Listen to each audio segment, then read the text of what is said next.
আসসালামু আলাইকুম প্রিয় বার্সেলোনা ফুটবল ফ্যান্স। ফুটবলের বাইরেও ফুটবল ক্লাব বার্সেলোনার যে আলাদা কিছু বৈশিষ্ট্য রয়েছে তা কি আপনারা জানেন? চলুন আজকে সেসব নিয়েই খানিকটা আলোচনা করি।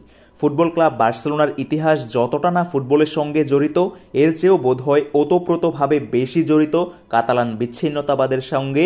বিশ্ব ফুটবলে খুব কম ক্লাবই আছে বার্সার মতো যারা কিনা মাঠ এবং মাঠের বাইরে সমানভাবে প্রভাবিত করতে পেরেছে।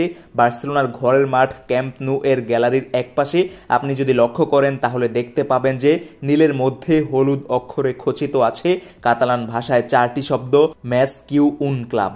এর অর্থ কি আর কোথা থেকেই বা এসেছে এই স্লোগান? ম্যাস কিউ উন ক্লাব মূলত একটি কাতালান ফ্রেজ, যার অর্থ অনুবাদ করলে এরকম দাঁড়ায় more than a club, Bangla করলে দাঁড়ায় একটি ক্লাবের চেয়েও বেশি।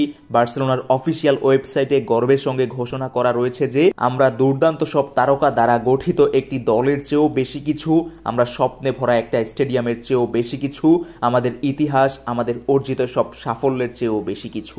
সর্বপ্রথম এই উক্তিটি উচ্চারিত হয় 1968 সালে ক্লাবের প্রাক্তন প্রেসিডেন্ট নার্সিস দে ক্যারেরাস এর নমিনেশন পাওয়ার পরের প্রথম বক্তব্যতে। ঠিক তখন থেকেই যেন ক্লাবের সমর্থকদের হৃদয়ে গেঁথে গেছে এই অমর বাণী। এই স্লোগান শোনা মাত্রই মনে প্রশ্ন জাগে, কিভাবে বার্সেলোনা একটা ক্লাবের চেয়েও বেশি কিছু? নার্সিস দে ক্যারেরাস ছিলেন একজন কট্টরপন্থী কাতালান। তিনি যে শুধু ক্লাবের ভক্তদের প্রতি নিবেদন বোঝাতে এই কথাটা বলেননি তা নজর এড়ায়নি কারোরই। তখনকার বার্সেলোনা ফুটবল ক্লাব যে শুধুই একটি ফুটবল ক্লাব ছিল আদতে তা কিন্তু নয়, বরং বার্সেলোনা ছিল ফ্যাসিবাদের আগ্রাসনে পড়া কাতালানদের প্রতিবাদের একটা জায়গা।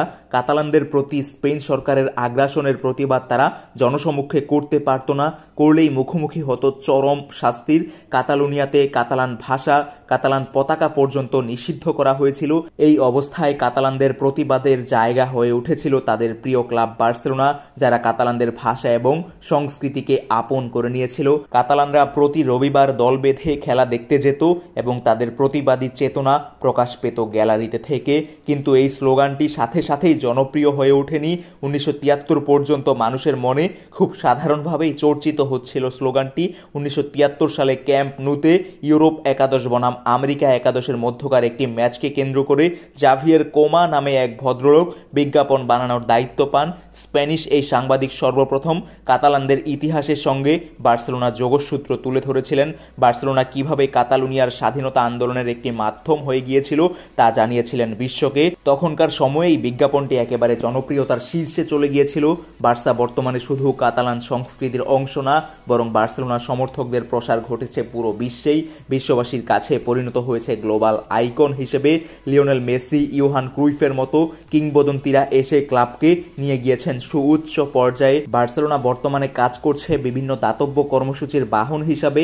ইউনিসেফ, একুইনুর এবং এফসি বার্সেলোনা ফাউন্ডেশনের মাধ্যমে নানান মহৎ উদ্যোগে সামিল হয়ে কাজ করছে ক্লাবটি, যা আসলেই বার্সেলোনাকে পরিণত করেছে কোনো একটা ক্লাবের চেয়েও বেশি কিছুতে।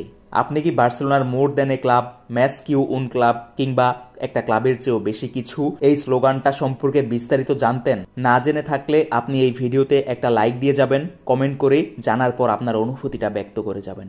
ধন্যবাদ সবাইকে।